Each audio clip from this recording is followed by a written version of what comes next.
Hello बच्चों, आज हम करेंगे इलेक्ट्रिक फील्ड। हमने यहाँ पर एक चार्ज लिया प्लस क्यू, इसको हमने सोर्स चार्ज बोला।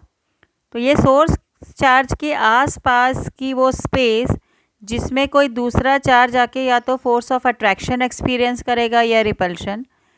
तो the space around the source charge in which test charge experiences electrostatic force.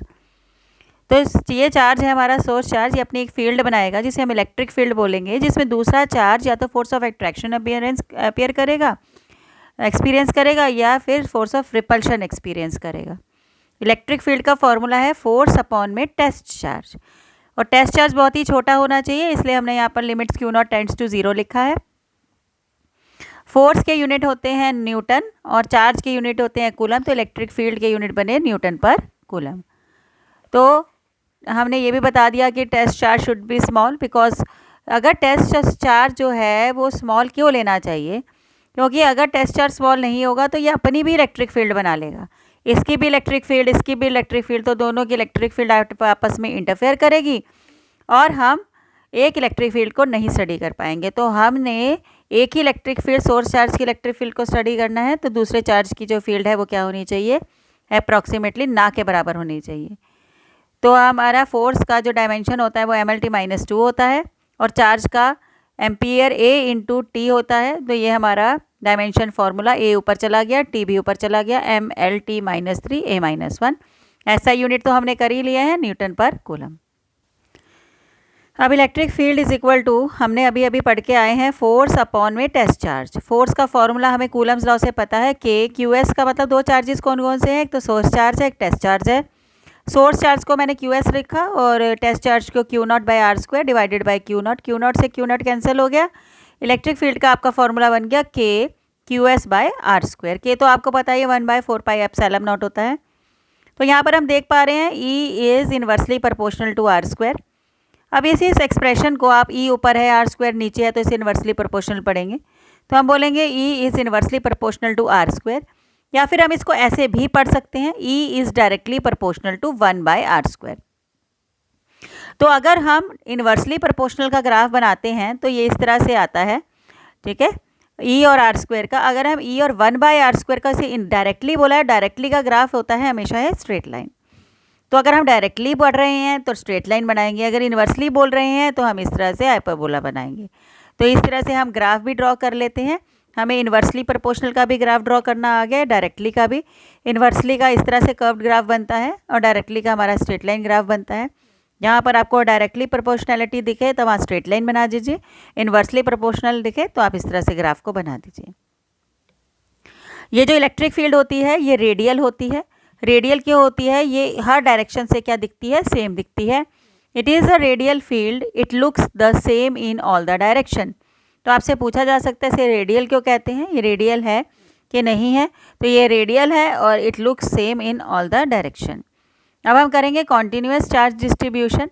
Continuous charge distribution क्या होता है, अब देखिए आप, हमने अगर एक चार्ज इधर रखा है, दूसरा इधर रखा है, तीसरा इधर रखा है, तो हम उसे बोलेंगे डिस्क्रीट चार्ज डिस्ट्रीब्यूशन।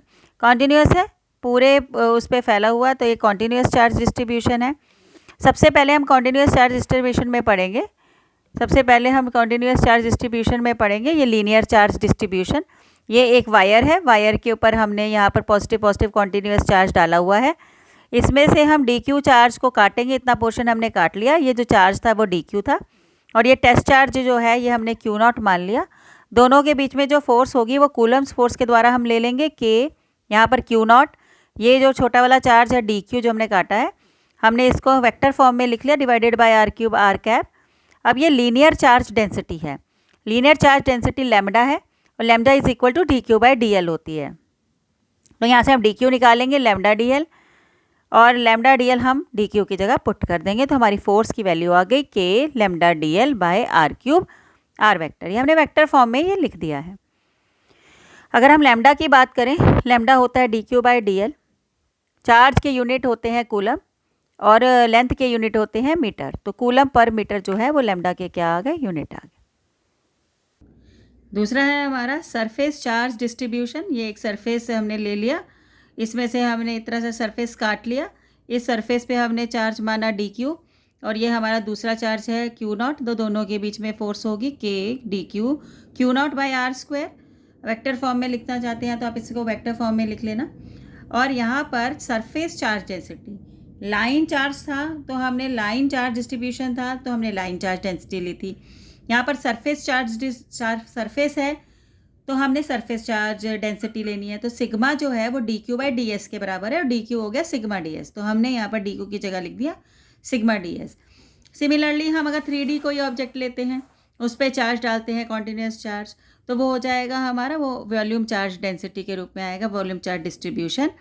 इसमें से हमने इतनी सी वॉल्यूम काटी जिस पे चार्ज था डी क्यू और क्यू नॉट के बीच में फोर्स तो आपको पता ही है, कूलम्स लॉ द्वारा दिया जाएगा k q not d q upon r cube. R vector, यहाँ आर वेक्टर लिखेंगे, हमने इसे वेक्टर फॉर्म में लिखा है। रो होती है volume charge density d q by d v. D q किसके इक्वल हो गया, रो डी वी के इक्वल हो गया, हमने डी क्यू की जगह रो डी वी पुट कर दिया। अब रो जो है वो होता है d q by d v. आपको पता है चार्ज के यूनिट होते हैं कूलम और वॉल्यूम के भी यूनिट होते हैं मीटर क्यूब, तो वॉल्यूम चार्ज डेंसिटी के जो यूनिट हो गए कूलम पर मीटर क्यूब। सिमिलरली हमने सिग्मा के करने हैं, सिग्मा है d q by d s, इसके कूलम और इसके मीटर स्क्वायर, तो सिग्मा के यूनिट हो गए कूलम पर मीटर स्क्वायर।